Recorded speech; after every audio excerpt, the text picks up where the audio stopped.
우리는 지금 구약 성서에 대해서 알아보고 있습니다. 신학적으로 깊이 있게 들어가자면 한정이 없고, 그래서 우리가 신앙생활을 하는데, 그리고 성경을 바로 이해하고 해석하는데 가장 중요하다고 할 수 있는 부분만 요약해서 핵심적인 내용만 말씀을 드리고 있습니다. 구약 성경은 하나님께서 기록한 것이 아니고 사람이 기록했다. 역사적인 팩트나 과학적인 진실을 기록한 책이 아니고 신앙 고백이다. 편집된 시기는 주전 약 400년경에서 200년 어간으로 보고 있다. 200년 이상 이렇게 긴 기간을 잡는 이유는 토라, 느비임, 크투빔이 우리식으로 말하면 율법서, 모세오경이죠. 예언서, 그리고 성문서, 지혜서라고 하는 시편, 아가, 전도서, 잠언, 룻기 이런 거 있죠. 이렇게 이제 세 부분으로 나누는데 모세오경에 해당되는 부분은 약 400년경에 하나님의 말씀으로 받아들이고 있었다. 예언서는 또 250년 어간, 제일 마지막에 성문서가 약 150년 어간에 하나님의 말씀으로 인정받았다.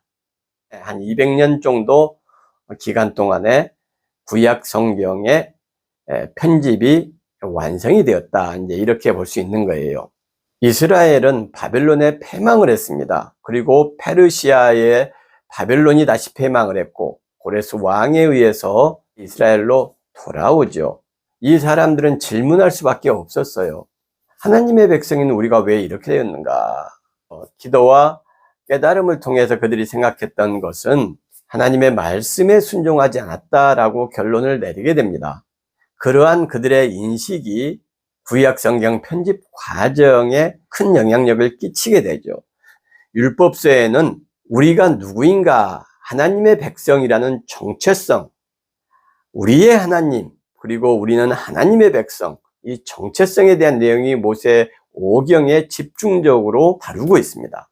예언서에는 하나님의 뜻, 하나님의 백성들을 향해서 어떤 말씀을 하셨는지 그게 예언서의 내용이죠. 그 예언서의 핵심은 공의와 사랑이고 약자, 고아, 나그네, 과부를 돌보아야 된다. 그러면 성문서는 어떤 내용이냐?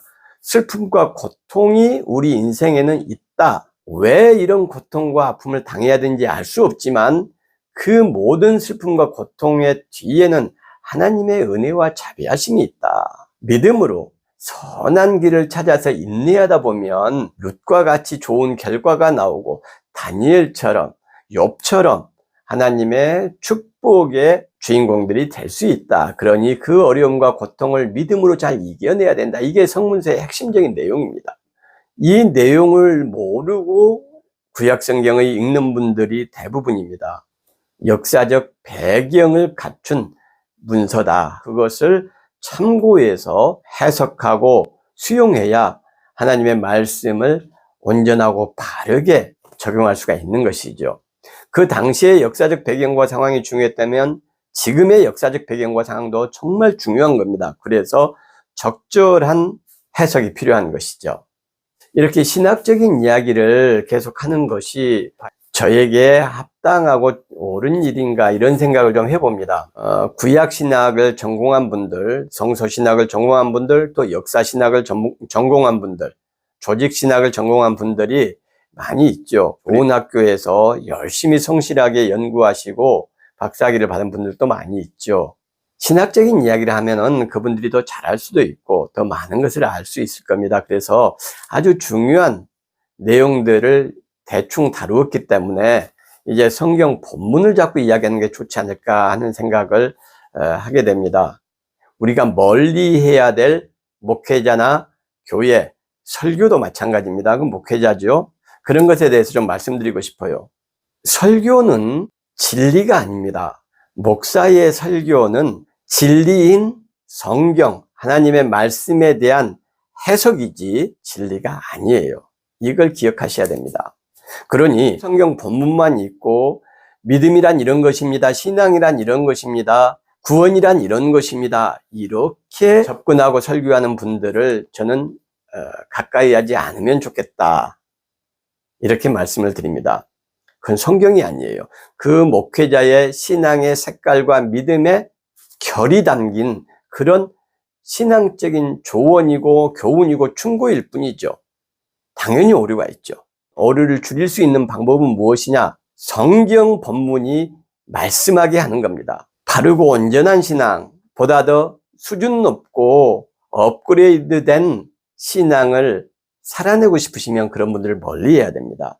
그리고 성경 본문을 통해서 우리가 하나님을 묵상하고 하나님은 어떤 분인지 우리 인간들은 어떤 존재인지를 생각하면서 신앙생활을 해나가는 것을 권면해 드립니다.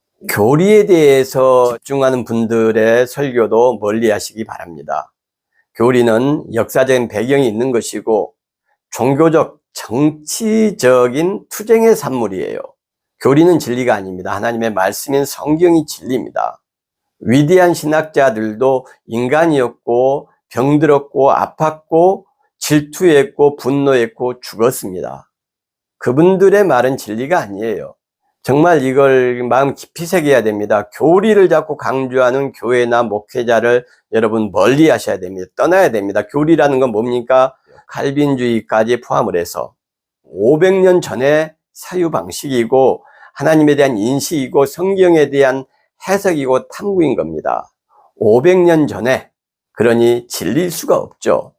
2000년을 살아가는 우리가 하나님의 진리가 있는데 하나님의 말씀인 성경을 놔두고 자꾸 교리에 집중하느냐, 굉장히 심각한 겁니다. 이것은 모든 교리는 사람을 옥죄고 종교적 규례로 붙잡고 신앙적인 멍해를 매게 하고 두렵게 합니다. 예수님은 교리에 대해서 말씀하시지 않았어요.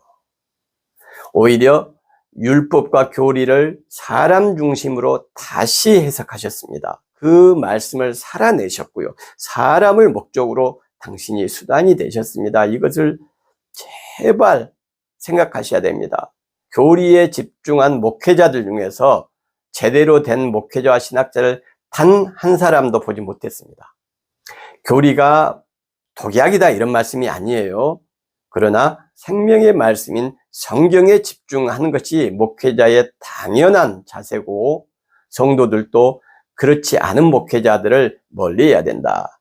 교리는 여러분의 사고를 종교적으로 세뇌시킵니다. 하나님이 주신 이성을 제대로 발휘할 수 없게 만들어요.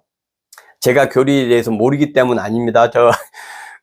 여러분이 진리의 말씀 가운데서 자유하기를 원합니다. 진리가 너희를 자유롭게 하리라.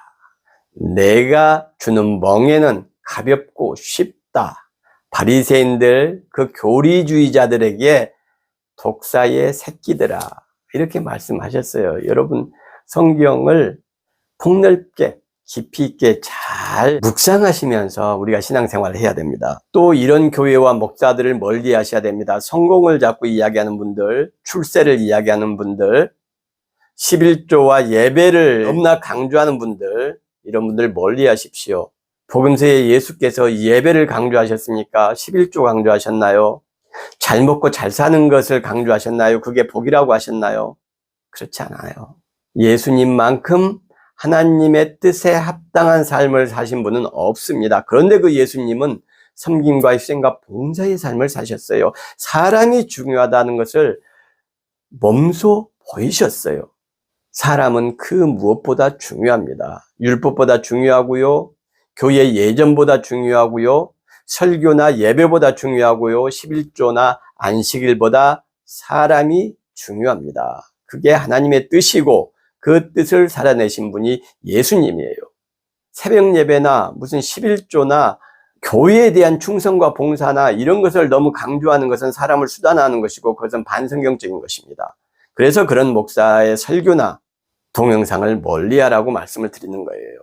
또 멀리해야 될 부류가 있습니다. 지나치게 추상적인 용어들을 사용하시는 분들, 영적이란 말, 영성이란 말, 여러분 완전한 영성이란 게 뭡니까? 종교적인 신앙적인 용어를 자주 쓰는 사람들은 개념이 없거나 종교적인 신앙적인 언어로 삶을 규제하려 드는 거예요. 예수님은 어떻게 하셨어요? 아주 친근하게 들을 수 있는 내용을 가지고 예를 드셨고 비유를 하셨어요. 영적인 삶을 살아나가야 된다. 무엇이 영적인 삶인가요? 예수님이 가장 영적인 삶을 사셨을 겁니다. 그런데 그 예수님은 어떻게 사셨나요? 병든 사람 치유해 주시고, 귀신 들린 사람 회복시키시고, 마음에 상처 입은 사람들에게 하나님 나라의 복음을 전하시고 희망과 소망을 주시고, 예수님의 삶에서 영적인 것이 무엇인지를 우리가 알아야 돼요. 명확하지 않은 종교적인 언어들을 자주 사용하는 사람들 멀리 하시기 바랍니다. 어떤 동영상, 어떤 설교를 가까이 하고 즐겁게 들어야 될까요? 주님처럼 사람을 중요하게 말하는 목사와 목회자 진짜입니다. 교회와 예배와 성경 누구를 위해 했나요? 사람을 위해 했습니다. 구원은 누구를 위해서 있나요? 사람을 위해서 있어요. 예수님은 누구를 위해서 오셨어요? 사람을 위해서 오셨습니다. 사람이 중요합니다, 여러분. 사람을 소중히 여기고 귀중히 여기고 한 사람 한 사람을 하나님의 형상으로 대우하고, 가난하고 연약하고 사회에서 무시당하는 사람 얼굴을 통해 예수 그리스도를 발견하는 그 목회자, 그런 설교를 가까이 하셔야 합니다. 그 다음에 성경 본문을 드러내는 설교를 하시는 분들을 가까이 하셔야 됩니다. 성경 본문을 계속해서 설명하시고 해석하시고 하나님의 말씀인 성경이 말씀하게 하는 그 목회자가 진짜입니다. 그리고 그 목회자가 설령 지적인 능력이 딸리거나 신학적 깊이가 깊지 못하더라도 덜 오류를 범합니다. 왜 그럴까요? 성령의 역사하심이 있기 때문입니다. 왜 성령의 역사하심이 그렇게 신학적 공부와 깊이가 부족한데도 불구하고 그분과 함께 하나요? 하나님의 말씀을 전하잖아요. 자기의 지식을 전하거나 자기의 신앙관을 주입시키는 게 아니고 하나님의 말씀을 전하잖아요. 그러니 거기에 성령께서 역사하시는 것이죠.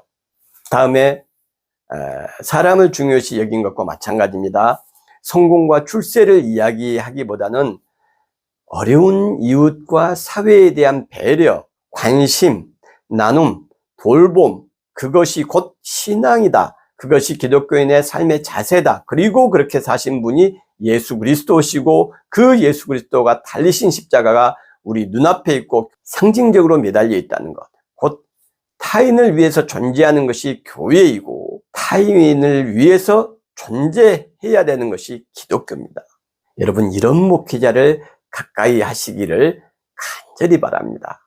다음 시간부터는 말씀을 통해서 물론 신학적인 내용들을 이야기해야 될 때도 있겠지만 될 수 있으면 말씀을 나누고자 합니다. 그리고 부족한 저의 이런 신앙적인 이야기 또는 말씀들을 시청해 주신 여러분들 정말 감사합니다. 제가 촬영하고 제가 편집하고 모든 것을 저 혼자 하기 때문에 부족함이 많고 영상도 좀 형편없고 그럼에도 불구하고 애정과 사랑을 가지고 여러분 찾아오셔서 들어주시니 정말 그 감사함을 어떻게 말할 수가 없습니다. 하나님께서 우리와 함께 하시고 지금 이 시간에도 역사하시는 그 하나님께서 여러분의 그 선하고 아름다운 믿음을 보시고 여러분의 삶에 더 많은 기쁨과 미소와 행복한 일들을 풍성하게 만들어 주시도록 제가 기도하고 있습니다. 다음 시간에 뵙겠습니다.